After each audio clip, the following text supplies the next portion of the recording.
Silence hung over the police headquarters, but inside one room, Tabish Jatoy was seated with his team. On the large screen in front of them, Musa's list of crimes was being displayed. The walls were covered with charts of different cases. A blackboard in one corner carried details of a new mission, and the half-empty teacups and scattered papers on the table testified to their long, restless night. "So, Inspector Kashif, what's the update?" Tabish asked his junior officer. Kashif drew in a deep breath. "Sir, there's no good news, but there are some crucial points I need to share." He opened a file and placed it on the table. Tabish's full attention shifted to it. "Sir, Musa's case is becoming extremely complicated." "Complication is part of our job, Kashif. Tell me, what's new?" Tabish urged him. "Yes, sir. These are Musa's latest traces. He's running an online drug trafficking network, not only in this city, but across other cities and even abroad." Tabish studied the details intently. "How much can cybercrime help us in this?" he asked. "Sir, Musa either buys them off or shuts down their systems. He leaves absolutely no trail behind," Kashif admitted with frustration. Tabish thought for a moment. "And if we manage to get into his systems?" "That would be brilliant, sir. If we act very quietly, yes, we can catch him. Hacking into his systems is the only way." "So what's the next step?" Tabish asked, closing the file. "Sir, for that we need a hacker," Kashif suggested. "And where do we find one? We need someone trustworthy who can do this in complete secrecy. But you know how it is, Kashif. Almost everyone in this system is bought off." "Yes, sir, I know. But on social media, this is the only way to reach him. Otherwise, we can't." Tabish frowned. "Whoever does this will have their life at risk, and no one will agree to extract information under such danger." "True, sir. Then it will be our duty to protect them, maybe even keep them close for a while." "Of course, we'll protect them. But the real issue is, who do we trust? If we take one wrong step, Musa will slip away, and this time I want to grab Musa by the throat." "Do we know how deep his network runs? Any information on his partners?" Tabish asked again. "Yes, sir," Kashif nodded. "He has a close associate, Zishan. He handles all of Musa's financial transactions. He's also an expert at hiding money through online transfers." Tabish leaned back in his chair. "Then we have two tasks. Hack into Musa's digital world and keep an eye on Zishan. We need a hacker who can break in silently." "All right, Kashif. I'll ask for more details later. For now, I have an urgent matter." Tabish slid on his black shades and wore his police cap. Kashif smirked. "Sir, I think you've already found your hacker." "Something like that. But he's a little crazy. Let me talk to them first. Then we'll act." Tabish walked toward his car. "I'll drive myself. You all stay here." He didn't want to expose the hacker yet. The biggest challenge was now their security. The car turned toward Noor's hostel. "Noor is the only one I can trust right now. She's the best for this job," Tabish thought. Noor wasn't an ordinary hacker. Hacking into bank systems wasn't child's play, and she had pulled it off. Though she got caught, the feat itself was remarkable. A smile tugged at Tabish's lips, but he didn't know that after this, Noor was about to become a thorn in his throat, something he could neither swallow nor spit out. Tabish parked outside the hostel gate. In his usual calm yet commanding style, he stepped out, removed his glasses, and scanned the area. "Does Noor Ahmed live here? I need to speak with her," he told the guard. "Yes, sir, she's inside," the guard replied. When Noor saw Tabish approaching, she muttered under her breath, "What's this cop doing here?" Tabish stopped in front of her bench. "I need to talk to you," he said firmly. Noor shut her book with a smirk. "Go on then. What is it now? What have I done this time?" "Relax. You're not under any charge, but we need your help for a special case." "My help? The police?" Noor raised her brows, mocking him. Tabish held back his temper. Done joking? Can we talk now? Excuse me, speak with manners. You should request, not order. Noor stood with her hands on her waist, barely reaching his shoulder. Listen, little grasshopper, Tabish growled. Last time you slipped away. This time I'll throw you in a cell for life if you waste my time. I know you're a hacker. Why not use that talent for something good? Ease your conscience. Noor rolled her eyes. Hello, Mr. Useless Policeman. My conscience is just fine. You may leave now. Her attitude made his fists clench. He suddenly grabbed her arm, tossed her book aside, and dragged her toward his car. The hostel girls watched as she screamed, barefoot, being pulled away. Let me go, you brute! At least let me wear my shoes! But Tabish shoved her into his car like a suspect. Inside, Noor slammed the dashboard in fury. What nonsense is this? Everyone thinks I've been arrested. My reputation is ruined. I don't care, Tabish snapped. You dared to ignore Tabish Jatoy. Now you listen. This is abuse of power. You can't harass a citizen like this. Well, this citizen has multiple cases.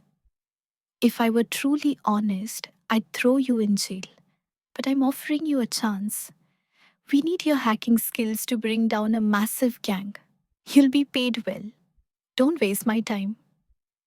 Noor stayed silent, glaring, then muttered. And what if that gang leader kills me? I'm not ready to die yet. I haven't even gotten married, no thanks.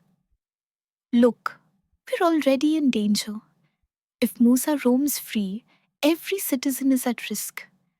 Do something meaningful for once. And don't worry, police will protect you.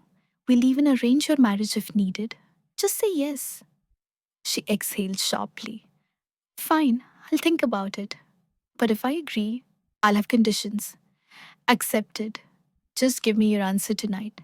Time is short. She folded her arms. First, buy me new shoes. You dragged me barefoot, ruined my image, and now I can't walk back. Tabish sighed but stayed quiet. He knew she was milking the situation, but he also knew he needed her more than anything. Meanwhile, at the office, Ayat was busy working. A graceful lady entered, asking warmly, Where's Ruby, dear? Ayat greeted her politely. She's on another floor. Should I call her? The woman smiled. And you are? I'm Ayat, recently appointed here. Mashallah, you're lovely. Tell your boss I'm here. I'm his grandmother. Ayat was stunned. You're really Mr. Absar Alam's granny. You seem so kind, but you want to say he's strict and harsh? The granny laughed. Ayat blushed. Not exactly. He's just stern. That's only for outsiders. He isn't cruel at heart. You'll see soon, Granny assured. Ayat thought silently. If this man has a soft heart, then pigs fly. He's the most vile, heartless creature alive. She called Absa. Sir, your granny is here. Should I send her in? Granny, not Amma, you stupid girl. Absa barked. Ayat held her patience. In our homes, we say Amma. For you, she's Granny. Absa's temper spiked, but on the other end, Granny was delighted by Ayat's tone. Send her in and bring coffee with refreshments. Now, Absa ordered. Ayat sighed and ushered Granny inside. Absa rose at once. Granny, why the trouble? I would have come myself. I wanted to see how busy my grandson is. And by the way, your assistant is very sweet. Where did you find her? That's her job, Granny, Absa said curtly. Granny sat, but soon her words turned serious. You never come home? Shameless boy. Tell me, how's your mother and father? You should bring your aunt too. She's Kees's widow after all. At the mention of Kees, Ayat's heart raced. Don't mention that wretched woman, Absa snapped. My father said she keeps demanding Kees's share. She's a disgrace. Ayat's hands trembled, spilling hot coffee on herself. She winced in pain. Granny rushed to her, but Absa didn't move an inch. Son, look at her hand, she's hurt. When people make bad choices, they suffer. Pain teaches lessons. She'll learn too, Absa said coldly. Ayat's eyes welled up, not from the burn, but from his cruel words. She turned to leave, but he stopped her. Wait, Miss Ayat, serve the coffee first. Granny was shocked. Shame on you, Absar. This girl is in pain. But Ayat quietly composed herself, served coffee and sandwiches, then asked, Anything else, sir? Nambe, you may leave. Absar sipped his coffee while Granny fumed at her heartless grandson. Meanwhile, the Haveli buzzed with chaos. Today was Sardar Wajdan's wedding day. After showering, Aisha stepped out, only to find Farhan lying on her bed. Flustered, she searched for her dupatta but couldn't find it. Farhan watched her every expression, then moved closer. Stay away, Sain. Don't come near me, she warned. But he pulled her into his space. Where else should I go, my cruel one? You're my only refuge. Don't touch me. Go to your other wife. I swear on God, I never even looked at her with desire. My heart belongs only to you, Farhan pleaded, gripping her arms. You betrayed me, Farhan. You broke my love into pieces.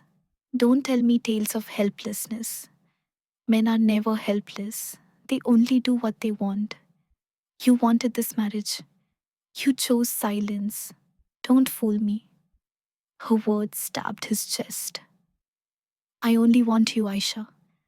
If you'll just listen once, after that, do what you want. Even kill me. But let me tell you what really happened. I don't want to hear it, Sain. Go. I have to get ready. Today is Sardar Sain's wedding. Farhan left in silence, while Aisha collapsed by the dresser, tears flooding her face. How do I explain, Sain? The pain of being the other woman. Aisha is dying inside, dying every day. Aisha and Farhan's story isn't meant to glorify the other woman, nor to demean women. The point is simple. People who destroy happy homes, men or women, often act on fleeting desires. They realize their mistake too late when the damage is already done. Characters like Uruj represent those in society who set fire to others' happiness for their own wants. But in the end, that same fire engulfs them too. So beware. Don't ruin someone else's life. What's truly yours will always be yours. Stealing another's happiness only destroys your own peace in the end.